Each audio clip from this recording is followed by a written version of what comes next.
vaccinale et le pass sanitaire qui s'est invité dans les questions au gouvernement. Sébastien Lecornu, le secrétaire d'État, a condamné les violences et appelé au dialogue. Le ministre de la Santé devrait faire des annonces prochainement. Elisabeth Moreno est aussi revenue sur les actions du gouvernement contre les violences faites aux femmes. En 2020, elles ont augmenté de 10%. De tous ces sujets, on en parle, on en débat en plateau avec mes invités. Bienvenue à tous, on refait les CAG. C'est parti.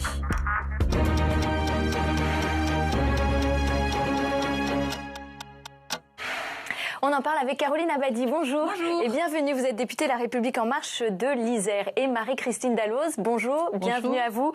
Vous êtes députée Les Républicains du Jura.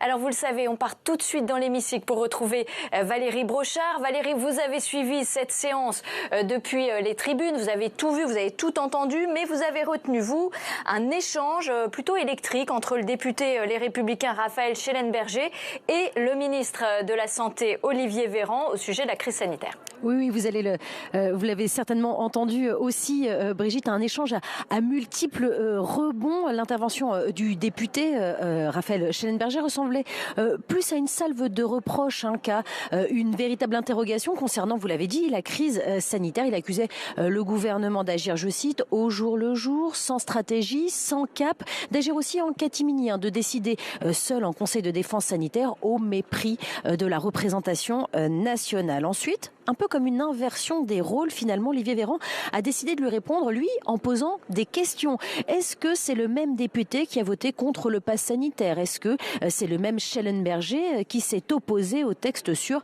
l'état d'urgence? Des questions sous les applaudissements de la majorité. Avec les quelques secondes qui lui restaient, le député Les Républicains a donc rétorqué « Vous n'avez pas répondu ». Le président de l'Assemblée nationale s'est alors tourné vers le ministre qui n'avait rien à ajouter. Normal, il n'a rien dit, c'est honteux, ont conclu les élus de l'opposition.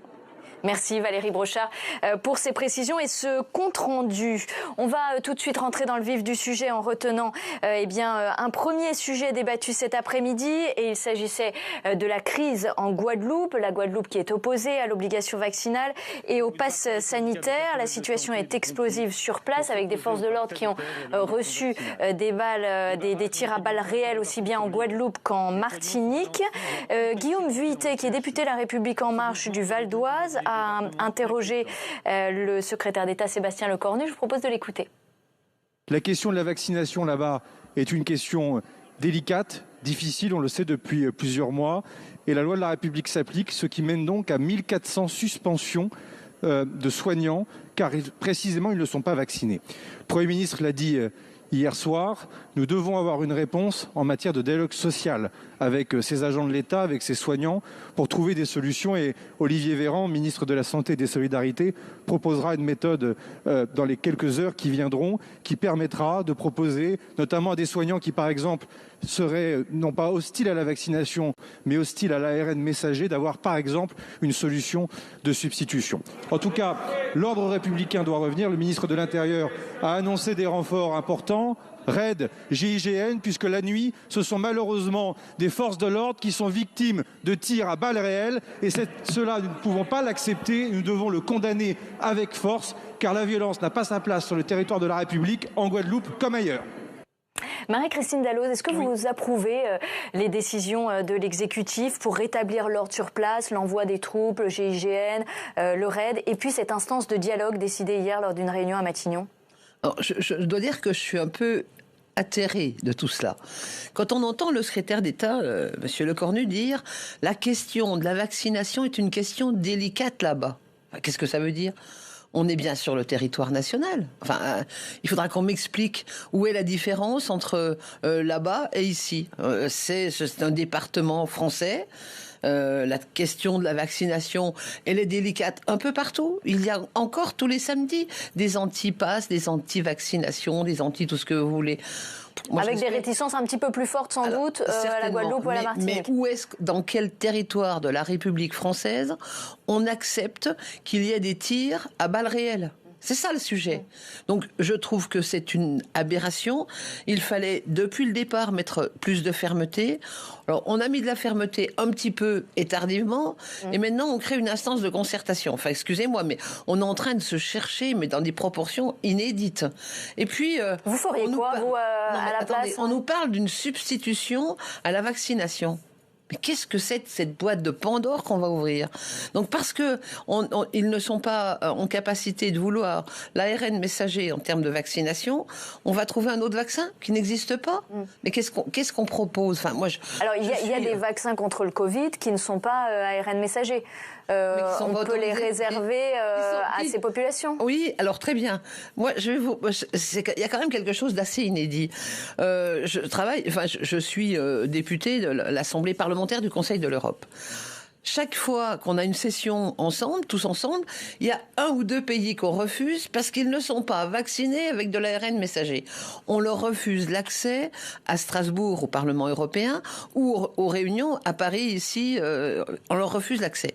Simplement parce qu'ils ne sont pas vaccinés avec un vaccin qui a été reconnu avec l'ARN messager. Et aujourd'hui, on nous dit, pour la Guadeloupe, territoire français, on va accepter qu'il y ait une autre forme de vaccination et elle sera tolérée. Donc pour vous, c'est quoi? C'est une capitulation C'est une complète capitulation. C'est une complète capitulation, mais qui va avoir des conséquences sur d'autres territoires. C'est ça le danger. Alors, je vais vous laisser répondre dans un tout petit instant, Caroline Abadie, mais nous sommes en duplex avec Bastien Lachaud, qui est député de la France Insoumise de Seine-Saint-Denis et qui souhaite réagir. Sa collègue Mathilde Panot avait interpellé également Sébastien Lecornu. Bonjour Bastien Lachaud. Bonjour. On a entendu Jean-Michel Blanquer répondre à votre collègue de la France Insoumise, Mathilde Panot, sur la situation en Guadeloupe. Le ministre de l'Éducation nationale qui vous accuse de souffler sur les braises, d'encourager le désordre. Que répondez-vous à ces critiques ? Non, nous proposons des solutions pour résoudre les problèmes de la Guadeloupe, des problèmes sociaux, des problèmes d'accès à l'eau potable. Et que fait Jean-Michel Blanquer, lui? Il envoie la force, il envoie les tanks contre la population. Celui qui attise aujourd'hui la colère et la violence, c'est le gouvernement, ce n'est absolument pas nous. Est-ce que face au désordre qu'on a pu constater quand même ce week-end, on a vu ce désordre sur les images, est-ce que c'était pas indispensable quand même d'envoyer des renforts de police sur place? Aujourd'hui, il faut répondre aux demandes de la population guadeloupéenne. Aujourd'hui, 60% des moins de 30 ans en Guadeloupe sont au chômage. Un tiers de la population guadeloupéenne vit sous le seuil de pauvreté. Ils n'ont pas accès à l'eau potable en continu. Et pour autant, les prix à la consommation sont plus élevés qu'en Hexagone. Il y a donc réellement un véritable problème. Il faut apporter des solutions. Ce n'est pas ce que fait le gouvernement. Et la violence et la répression ne résoudront pas les problèmes vis-à-vis de la population guadeloupéenne et je dirais plus largement de la population ultramarine.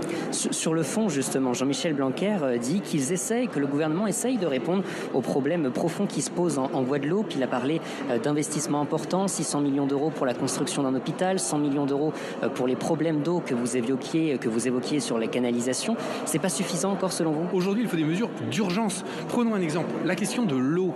Les écoliers en Guadeloupe perdent plus d'1 mois et demi d'école tous les ans parce qu'il n'y a pas d'eau potable dans leurs établissements. Pourquoi le gouvernement refuse de mettre en place un plan hors sec eau comme la France Insoumise le réclame, comme les élus guadeloupéens le réclament? Pourquoi refuse-t-il? Merci beaucoup, Bastien Lachaud, pour ces précisions. Merci Marco Pommier. Caroline Abadie, vous entendez les critiques à la fois de la droite, à la fois de la France Insoumise. Jean-Luc Mélenchon a également parlé tout à l'heure pour dire qu'il y avait ce sentiment d'abandon relayé par Bastien Lachaud également. Finalement, c'est pas la bonne réponse. Le GIGN, le RAID, et il faut aider ces populations qui n'ont pas suffisamment accès à l'eau, où le taux de chômage est important et où le pouvoir d'achat est trop faible.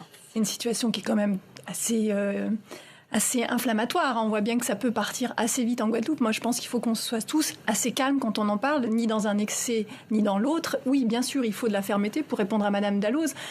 Le secrétaire d'État a bien rappelé que la loi de la République s'appliquait partout, même en Guadeloupe. Et l'envoi des forces de l'ordre montre aussi que tant qu'il n'y aura pas le retour de l'ordre public, on ne va pas pouvoir se mettre autour de la table, discuter. Mais en même temps, discuter bien sûr, parce qu'on a quand même 1400 soignants qui ne sont pas vaccinés en Guadeloupe. c'est que 10%. Hein. Il faut quand même aussi redonner des chiffres. 90% des soignants sont vaccinés en Guadeloupe. On en a donc 1400 aujourd'hui qui se retrouvent sur le carreau avec... Suspendus, du coup. Voilà, mais que depuis le 15 novembre. Il faut bien se rappeler qu'on n'est pas exactement sur le même calendrier que ce qu'on avait en France hexagonale. 1400 soignants qu'on va d'abord reclasser. C'était la première proposition du ministre. La deuxième, c'est convaincre. On peut encore convaincre pour aller chercher plus de vaccination. Ensuite, sur la troisième, j'avoue que je ne connais pas toutes les finesses du vaccin, mais s'il y a d'autres solutions pour permettre à ces personnes de continuer de travailler, pourquoi ne pas les mettre? Aujourd'hui, il y a quand même un vrai blocage sur l'obligation vaccinale des soignants et le pass sanitaire. Est-ce que vous pensez que vous allez être obligé de reculer ou peut-être de décaler en tout cas l'application, ce qui a déjà été le cas en Martinique? Envoyer des signaux maintenant il y aura des lignes rouges, nous ne pourrons pas aller ici, nous ne pourrons pas faire ceci, c'est se priver de la discussion qui va justement s'ouvrir. Vont aller en Guadeloupe trois ministres dans les jours à venir, Olivier Véran, Gérald Darmanin et Sébastien Lecornu. C'est à eux d'aller trouver une solution, un consensus pour que les scènes de violence que nous avons vues ces derniers jours déjà s'arrêtent et ensuite qu'on retrouve un retour à la normale. Mais de toute évidence, il y a une obligation vaccinale qui s'applique en Guadeloupe comme ailleurs. Le calendrier était déjà assoupli, il me semble, par rapport au reste du territoire national. Donc je vois pas... je pense qu'il faut aussi faire beaucoup de pédagogie et essayer que tout le monde retrouve la raison. Enfin, 3 ministres qui vont aller sur place, hein, Marie-Christine Dalloz, oui. Ça vous rassure? Ça va calmer la situation? Non, ça aurait plutôt tendance à m'inquiéter. Mais pourquoi pas envoyer aussi le Premier ministre et le Président de la République? Enfin, moi, je me pose plein de questions. 14 400 soignants, c'est donc 10%. Ça veut dire 14 000 soignants. En Guadeloupe, si mes calculs sont exacts, 14 000 soignants par rapport à la population. Je pense aujourd'hui, on a un problème de confiance dans nos institutions. Et on le voit bien. Tout à l'heure, il a été question au début du reportage de la question qu'a posée mon collègue à Olivier Véran, au ministre de la Santé. Je crois qu'on a un problème, l'ensemble de nos concitoyens, malgré les efforts de communication du gouvernement et de la majorité, il y a un problème de confiance dans ce que décide ce gouvernement.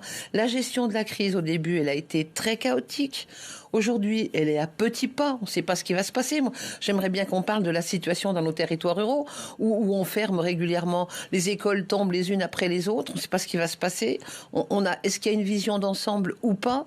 J'aimerais bien voir ça. Et puis, l'attitude du ministre. Souvent, il a une forme de mépris vis-à-vis de l'opposition qui est assez inacceptable.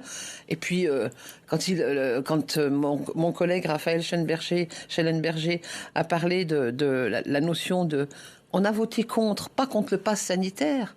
Moi, j'ai pas voté contre le pass sanitaire. Contre la prolongation du pass sanitaire. Prolongation de l'état de droit qui fait que on peut être en état d'urgence jusqu'au 31 juillet 2022. C'est ça le vrai sujet. C'est cette durée tellement longue. C'est un tunnel d'une telle longueur que donner des blancs pouvoirs à un gouvernement alors qu'on sera dans le cadre d'une campagne électorale, que le président de la République sera élu à ce moment-là, un nouveau président de la République sera élu, certainement. Il faut quand même. Vous nous parlez de méfiance à l'égard de ce gouvernement. Est-ce que c'est pas à l'égard des politiques en général? Est-ce qu'il y a une responsabilité éventuelle des élus locaux? Et on évoque aussi très souvent le scandale du chlordécone, qui est cet insecticide qui a été poursuivi alors qu'il a été interdit en métropole et qui a été autorisé 3 années supplémentaires là-bas, qui a contaminé les sols, les populations, etc. Alors, je ne connais pas suffisamment le dossier. Moi, aujourd'hui, le constat que je fais, c'est qu'il y a une critique qui est faite globalement sur cette majorité, parce que c'est cette majorité qui a géré la crise du Covid, hein. C'est pas une autre majorité. Les élus locaux ont plutôt, si vous regardez bien l'ensemble des sondages qui est sorti, les élus locaux ont plutôt ont laissé une bonne image d'appréciation de la gestion de la crise, de l'état d'urgence par rapport à la situation. Rappelez-vous les présidents de région qui allaient chercher à la descente de l'avion des masques pour protéger leur population. On a eu affaire à cela. Non, mais c'est une réalité, madame. Je suis désolée. Très bonne communication, c'était une réalité. Oui. En matière de communication, je crois qu'on ne pourra jamais faire autant que... On est des petits bras par rapport à la République en marche. Mais toujours est-il que le sujet, c'est vraiment que les élus locaux ont fait tout ce qu'ils ont pu. Et on a eu un sentiment à une époque d'une incapacité de la sphère publique au niveau national à réagir. Alors, il y a une instance de dialogue qui est en marche, on pourrait dire, puisqu'elle a été décidée hier à Matignon. Est-ce que ça n'arrive pas trop tard? Est-ce qu'il n'aurait pas fallu expliquer davantage, concerter?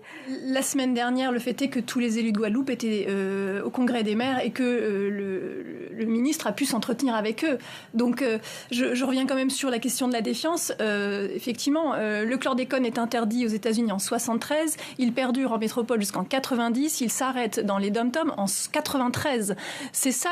Moi, j'ai été sur un déplacement en Martinique et ils vous le diront tous à chaque conversation. On part de très, très, très loin. Pour rétablir le dialogue, on ne le fait pas en une semaine, on ne le fait pas en 3 minutes. Et je tiens à préciser quand même que l'eau, c'est quand même une compétence des collectivités territoriales. Moi, je ne sais pas ce que pensent les gens de Guadeloupe de la gestion de leur collectivité territoriale de l'eau, mais c'est pas un sujet d'aujourd'hui. Et heureusement que l'État vient participer et contribuer à cet effort pour qu'on puisse rétablir la situation de façon urgente. Sauf qu'on a les mêmes revendications que lors de la grande grève de 2009, où il y avait eu 45 jours de grève. On en est à peu près toujours au même point. Alors, c'est sûr qu'il y a eu... c'était la droite qui était au pouvoir. Oui. Il y a eu vous y êtes depuis 4 ans et demi. Oui. Mais on a l'impression que les choses ne changent pas, tant sur le pouvoir d'achat que sur le chômage, que sur l'accès à l'eau. On n'en fait pas assez, il faut beaucoup plus de moyens. Là, on vit quand même une crise qui exergue tous ces problèmes-là bien plus que d'habitude. Là, on ne peut pas le nier. Mais il y a des efforts qui étaient faits même avant cette crise. Je pense à l'hôpital de Guadeloupe, 600 millions d'euros pour l'hôpital. Je répète l'eau. Et bien sûr que c'est un territoire national qui bénéficie aussi de solutions, de soutien à l'emploi, de soutien à l'emploi des jeunes. Mais bien sûr que ça ne donne pas les mêmes effets qu'on aimerait comme d'autres territoires aujourd'hui. Alors, autre thème retenu et discuté cet après-midi à l'Assemblée nationale lors des questions au gouvernement, les violences faites aux femmes, alors que la hausse de 10% a été constatée des agressions en 2020. C'est Bérengère Couillard, la députée de La République En Marche de Gironde, qui a interrogé la secrétaire d'État Elisabeth Moreno. On écoute sa réponse. La question de la mise à l'abri et du relogement des victimes est tout à fait capitale. Nous avons créé 2000 places d'hébergement supplémentaires dédiées aux victimes. Et fin 2021, nous aurons créé 7800 places dédiées aux victimes de violences, c'est-à-dire une hausse de 60%. Et en 2021, nous avons également revalorisé le coût de ces places d'hébergement pour mieux accompagner les victimes et leurs enfants. Et depuis 2019, c'est 20 000 logements sociaux qui auront été attribués aux victimes de violences conjugales. Donc vous voyez bien, mesdames et messieurs les députés, qu'aucun gouvernement ne s'était saisi autant de cette cause et que nous continuerons. Est-ce que vous êtes convaincue, Marie-Christine Dalloz, par l'action du gouvernement dans cette lutte contre les violences faites aux femmes? Alors, moi, ce que j'ai entendu aujourd'hui, grande cause nationale, ça fait 4 ans et demi qu'on nous dit que c'est la grande cause du mandat, d'ailleurs. C'est la cause du mandat, faut pas l'oublier. Ce que j'ai entendu tout à l'heure de la secrétaire d'État, elle n'a pas dit qu'il y avait une augmentation de 10% des violences. Elle a dit qu'il y avait une augmentation de 10% des plaintes déposées. Je crois que elle l'a, d'ailleurs, lors d'une réponse ultérieure, elle l'a bien rappelé. Enfin, j'ai essayé d'être attentive, très attentive. Donc, ça ne veut pas dire qu'il y a eu plus de violences. D'ailleurs, on n'a pas le chiffre précis de l'augmentation des violences. Et on a, par contre, beaucoup plus... Je crois qu'il y a une parole qui s'est libérée. Voilà, c'est ça. Premièrement, il fallait tout cela en termes de communication pour que la parole se libère. C'est essentiel. On ne peut pas accepter qu'à notre époque, il y ait des femmes en souffrance avec la peur au ventre du matin au soir, du 1er janvier au 31 décembre. C'est pas possible. Ce n'est pas acceptable. Avec des enfants qui sont malheureusement pas acteurs, mais qui assistent à des scènes de violence ou qui entendent des scènes de violence qui concernent leurs parents. Ce n'est pas acceptable. Pour autant, je crois qu'on peut encore faire plus sur la protection des victimes. La priorité pour moi, si on veut vraiment traiter le sujet de fond, c'est protéger l'ensemble des victimes. Enfants, comme parent. Le parent qui est victime. On a souvent la référence de la femme victime, oui, mais l'homme existe aussi, très marginalement, très minoritairement, mais ça existe. Et je crois que, j'ai eu l'occasion d'avoir un ou deux cas de ce type-là, et je crois qu'on ne peut pas accepter ça. C'est dans le registre de l'inacceptable. Donc, moi, je mettrais tout l'accent qu'il faut sur la protection des victimes.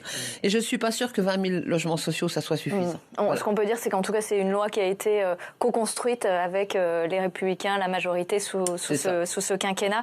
On va faire un petit détour par la salle des 4 colonnes pour retrouver Marie-Noëlle Battistel, qui est députée socialiste de l'Isère et qui est au micro de Stéphanie Despierres. Est-ce que le gouvernement a fait suffisamment pour lutter contre les violences faites aux femmes dans ce quinquennat ? Oui, je l'ai rappelé dans ma question. Effectivement, la réponse de la ministre balaye les différentes mesures qui ont été prises et qu'on salue bien évidemment parce qu'il y a eu beaucoup de dispositifs qui ont pu être mis en œuvre. Mais néanmoins, le constat, c'est que nous n'arrivons pas à enrayer ce fléau national qui perdure en France et où on a encore 87% des violences qui sont faites le sont aux femmes et nous constatons également la progression des décès liés aux violences faites aux femmes puisque nous en avions 102 l'année dernière et nous sommes déjà à 101 alors que l'année n'est pas terminée. Donc on voit bien que la difficulté perdure. Qu'est-ce qu'il faut faire selon vous ? Moi, je pense qu'il faut d'abord les mesures qui ont été adoptées, il faut qu'elles aient une efficacité. Elles n'ont pas toute une efficacité à ce stade. Est-ce qu'elles ont été mises en œuvre vraiment ? Oui, il y a des mesures qui ont été mises en œuvre, mais par exemple, les 2000 places d'hébergement dont fait état la ministre ont bien été ouvertes, sauf qu'elles ne sont pas suffisantes. Donc il faut continuer à ouvrir des places d'hébergement, à la fois pour les victimes, mais aussi quelquefois pour les auteurs, parce qu'il est aussi bon, quelquefois, d'éloigner les auteurs. Et le suivi des auteurs peine aussi à être efficace. On a aussi tout le processus qui va du dépôt de plainte lorsqu'il y a dépôt de plainte, parce que quelquefois, il n'y a que signalement. Et donc, ce signalement peut-être n'est pas pris suffisamment en compte pour avoir une veille sur ce foyer ou sur ces personnes. Donc, je pense que c'est vraiment au niveau à la fois du suivi et à la fois des places d'hébergement qu'il faut aujourd'hui agir. Merci beaucoup pour vos réponses. Merci Stéphanie Despierres. Caroline Abadie, comment on peut encore améliorer les choses ? Je sais que vous avez beaucoup fait sous ce quinquennat. Est-ce que ça passe par l'hébergement ? Est-ce que ça passe par le développement du bracelet électronique, les téléphones grave danger ? Est-ce que l'éloignement ? Je suis déjà heureuse que 3 partis politiques ici s'entendent sur tout ce qu'il faut faire. On est quand même, je crois, dans une forme d'union sacrée sur ce sujet-là. On sait qu'il faut faire plus pour les victimes. Madame Battistel, qui est députée de l'Isère comme moi, l'a peut-être pas vu sur son territoire, mais moi j'ai x4 de places d'hébergement pour les femmes sur le pays viennois. On avait beaucoup de retard, en tout cas sur certains territoires ruraux de l'Isère, et c'est un retard qui a été rattrapé. Des places qui sont toutes occupées aujourd'hui ? Oui, qui sont malheureusement, je dis en souriant parce que c'est une évidence, elles sont bien sûr toutes occupées. Il y a quand même beaucoup de rotation aussi sur ces places-là. Faut pas oublier qu'une place, c'est pas une personne. Une place, c'est plusieurs personnes dans l'année. Et la même chose pour le logement social, pour l'attribution des plus 20 000 logements sociaux. Ensuite, Madame Battistel revenait sur les auteurs de violences. J'en suis très heureuse parce que j'ai milité moi-même pendant le Grenelle des violences conjugales pour qu'on prenne en compte les auteurs de violences conjugales, qu'on s'occupe de leur traitement. Des fois, ils ont besoin de traitements médicamenteux, ils ont des problèmes psychologiques, psychiatriques, addiction. Ils ont besoin donc d'un suivi médical, c'est ça que je voulais dire, d'un suivi socio-éducatif. Il y a des professionnels qui savent faire ça. Encore faut-il regrouper ces hommes pour qu'ils puissent avoir cette prise en charge. Moi, j'ai toutes les peines du monde, par exemple, pour que les associations qui ont gagné les appels à projets qui étaient lancés par le ministère d'Elisabeth Moreno, pour qu'ils puissent implanter leur établissement, parce que les élus locaux ne veulent pas d'une petite maison de 8 logements, de 8 personnes sur leur territoire. Donc il y a aussi après une bataille, un peu comme pour une prison, il y a encore une bataille locale à aller mener. Mais c'est des dispositifs qui ont fait leur preuve. J'en veux pour preuve à Arras, il y a une maison qui s'occupe des auteurs de violences conjugales avec une prise en charge holistique pendant 3 mois et la récidive baisse. Donc bien sûr, il faut faire plus pour les victimes. Bien sûr, il faut les protéger dès qu'on peut. Mais j'ajoute ce point très important, si on veut éviter la récidive, parce que malheureusement, les auteurs récidivent quasiment toujours, il faut aussi traiter ce sujet-là avec la même attention. Et vous nous dites que c'est efficace en tout cas. Est-ce que dans le Jura, par exemple, il y a des maisons qui se sont montées comme ça? Est-ce que vous avez des places supplémentaires pour accueillir souvent ces femmes? Il y a eu quelques places, mais on n'est pas aux 3 fois qu'a connu l'Isère. Je pense que ça dépend peut-être... Peut-être pas du bon côté politique. On avait du retard sur le Nord-Isère, si je peux me permettre, à rattraper. Mais dans le Jura, on n'est pas non plus... On n'a pas une... on ne répond pas à l'ensemble de la demande. Voilà, la réalité, c'est celle-ci.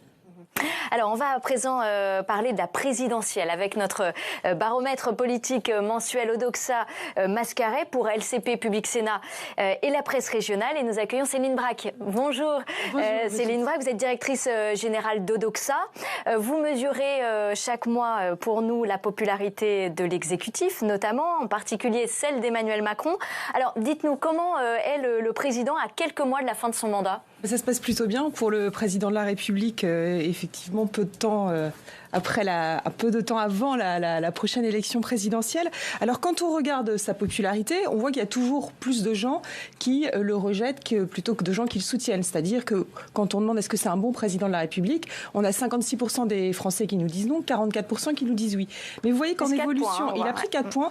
Alors, sans doute lié à sa dernière allocution, où les Français ont été assez satisfaits du contenu, même s'ils ont considéré que c'était un président en campagne qu'ils avaient et qu'ils étaient un peu critiques de ce point de vue-là.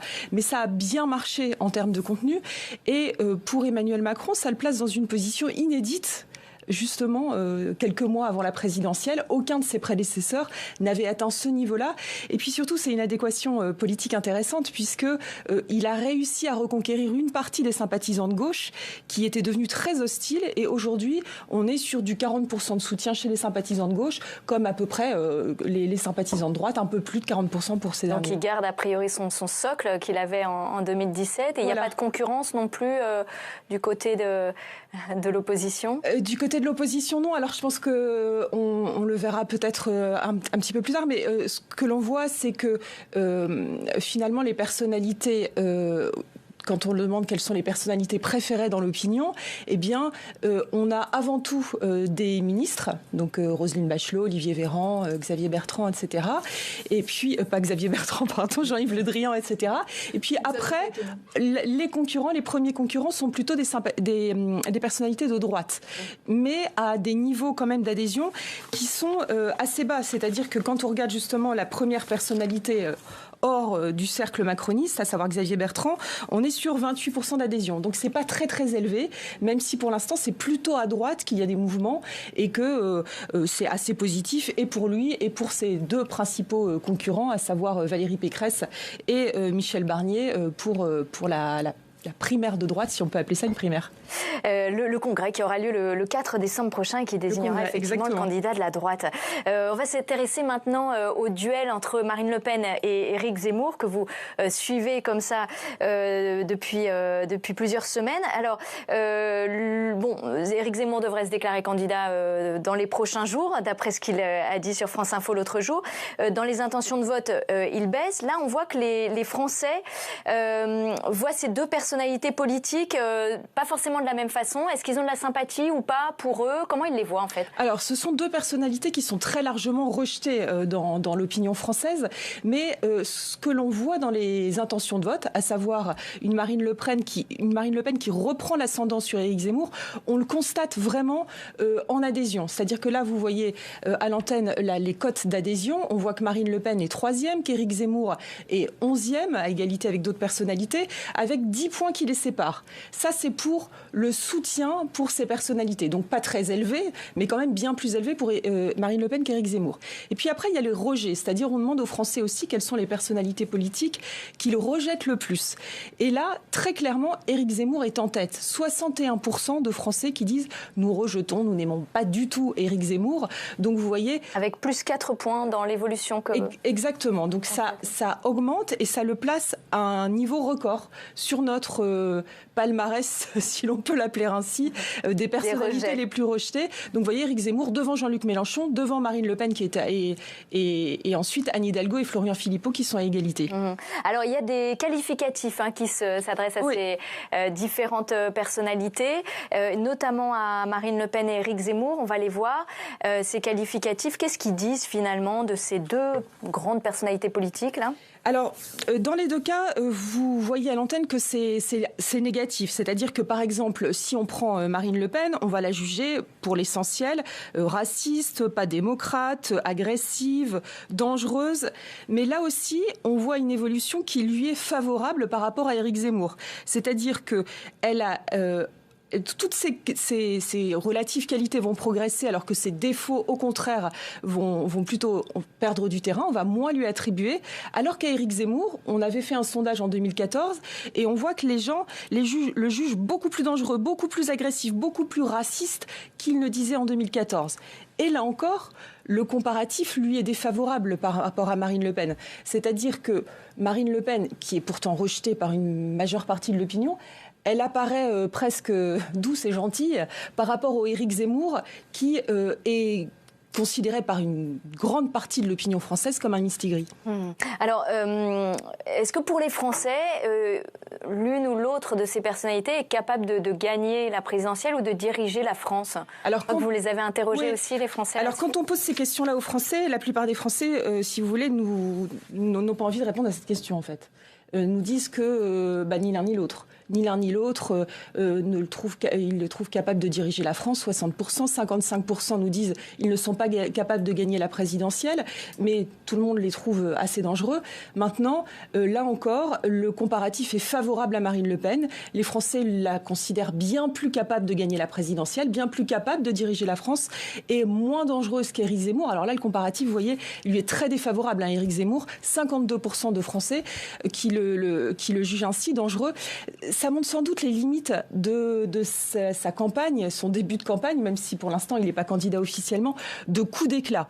C'est-à-dire qu'à force de critiquer, de stigmatiser certaines catégories, ça fait peur à beaucoup de gens, à des pans entiers de la société. Et Marine Le Pen, pendant ce temps-là, si vous voulez, elle peut être un peu en retrait, ne pas dire grand-chose, et ça lui est favorable et ça renforce à elle sa candidature. Merci Céline Bracq, directrice générale d'Odoxa, de nous avoir commenté ce baromètre donc de popularité et des personnalités politiques qui feront peut-être l'élection présidentielle. Baromètre donc Odoxa, Mascaret pour LCP, Public Sénat et la presse régionale. Merci Caroline Amadi. Moi j'aurais une question. Marie-Christine Dalloz, dites-nous. J'aurais juste une remarque. Oui, bien sûr. Quand vous dites que le président de la République a repris 4 points récemment... Par rapport au mois dernier, oui. Il avait baissé en octobre. Non, il avait gagné un peu de terrain, en tout cas dans notre baromètre. Ah bon, donc il a plutôt tendance à gagner depuis la rentrée. Il avait plutôt baissé en octobre, et c'est son grand discours avec sa satisfaction sur son excellent bilan de mandat qui effectivement lui a redonné un peu d'air. Alors vous contestez les chiffres de notre baromètre. Même si les 3,8 milliards promis en termes de promotion. Il a la capacité des Français à se rendre compte par eux-mêmes du bilan d'Emmanuel Macron. Mais je crois dommage. qu'il a fait lui-même sa promotion. Dans la vie quotidienne des Français. Ils s'en rendent compte aussi des changements. Taxe d'habitation, chômage, ils se rendent de tout compte. Eh bien, en tout cas, ce baromètre, donc ça fait beaucoup parler sur ce plateau. Merci à toutes les trois d'être restées jusqu'à la fin de cette émission. C'est la fin de questions d'actualité. Je vous propose de retrouver maintenant les meilleurs moments des questions au gouvernement. Et juste après, vous serez avec ma collègue Myriam Ankawa. En Guadeloupe, en pleine pandémie, il n'y a pas d'eau pour se laver les mains. Les habitants s'approvisionnent avec des citernes qu'ils ont eux-mêmes payées ou avec des tours d'eau. Les enfants ratent jusqu'à 1 mois et demi de cours par an parce qu'il n'y a pas d'eau à l'école. Les nappes phréatiques sont polluées au chlordécone qui empoisonne les corps et les terres. Mais rassurez-vous, le RAID et le GIGN sont sur place. En Guadeloupe, au pic de l'épidémie, il n'y avait pas de masques, pas de tests, pas de médicaments, pas de respirateurs. L'été dernier, à l'hôpital de Pointe-à-Pitre, on comptait seulement 2 infirmiers pour 100 patients. Avec 20% de lits en moins, l'hôpital était devenu un mouroir. Mais rassurez-vous, le RAID et le GIGN sont sur place. La première chose que je veux vous répondre, c'est d'abord notre solidarité vis-à-vis de l'ensemble du peuple guadeloupéen dans les circonstances difficiles qui sont les siennes aujourd'hui. Et ce qu'en responsabilité nous devons tous faire, vous comme nous, c'est tout simplement appeler au calme, à l'ordre, pour évidemment apporter des solutions aux problèmes qui peuvent exister dans la société guadeloupéenne. Alors ces problèmes, vous les avez énumérés. Et votre rhétorique ne m'a pas échappé, je vais y revenir. Mais ces problèmes, puisque vous les avez mentionnés, mentionnons-les. Vous avez parlé de l'hôpital public et des difficultés de l'hôpital public. Elles sont bien réelles. Mais c'est ce gouvernement qui investit 600 millions d'euros pour un nouvel hôpital public en Guadeloupe. Et les Guadeloupéens le savent très bien. Ils savent aussi que ça ne se fait pas du jour au lendemain et que des problèmes qui sont très anciens sont justement en train de commencer à trouver une solution. Vous avez mentionné le problème de l'eau. Là aussi, vous avez raison. C'est un vrai problème que ce problème de l'eau. Quel est le gouvernement qui apporte une solution à ce problème? Ce gouvernement, parce qu'il a investi 100 millions d'euros alors qu'il s'agit d'une compétence des collectivités locales et il le fait en solidarité avec les autorités compétentes, précisément parce que nous ne mettons pas de cloisonnement entre les autorités locales et l'État, mais au contraire, nous sommes en solidarité et en unité. Et donc aujourd'hui, vouloir souffler sur les braises n'est pas responsable, car le premier des droits des Guadeloupéens, c'est de vivre avec de l'ordre public. Et comme toujours, dans l'ordre public, ça protège tout le monde et tout particulièrement les plus faibles. Et donc vous êtes mal placés pour aujourd'hui attaquer le fait que nous ayons envoyé les forces de l'ordre. Parce que qu'encouragez-vous finalement? Vous encouragez le désordre. Comme d'habitude, ce que vous voulez, c'est souffler sur les braises. Vous soufflez sur les braises, tout simplement. Dès qu'il y a un problème quelque part, vous avez envie de l'exploiter. Vous n'aimez pas les solutions, vous aimez les problèmes. Les solutions, je viens de les indiquer. Les problèmes, vous aimez les souligner. Les Guadeloupéens sont évidemment, avec leurs élus, désireux de sortir de cette situation qui est trop chaotique. Nous sommes déterminés, fermes. Aujourd'hui, ceux qui prennent des balles réelles, ce sont les forces de l'ordre et c'est ça qui devrait vous scandaliser. Soyons tous unis avec les Guadeloupéens pour le retour à un ordre public républicain. Voilà donc pour cet échange. Bonsoir et bienvenue à tous ceux qui nous rejoignent sur LCP. Émission spéciale consacrée ce soir à cette vaste enquête sur l'image de l'Assemblée nationale et celle des députés. Pour la première fois depuis 1985 et à 7 mois des élections législatives, le Palais Bourbon fait son examen de conscience avec une grande question. Comment les Français perçoivent l'institution et le travail des représentants de la nation ?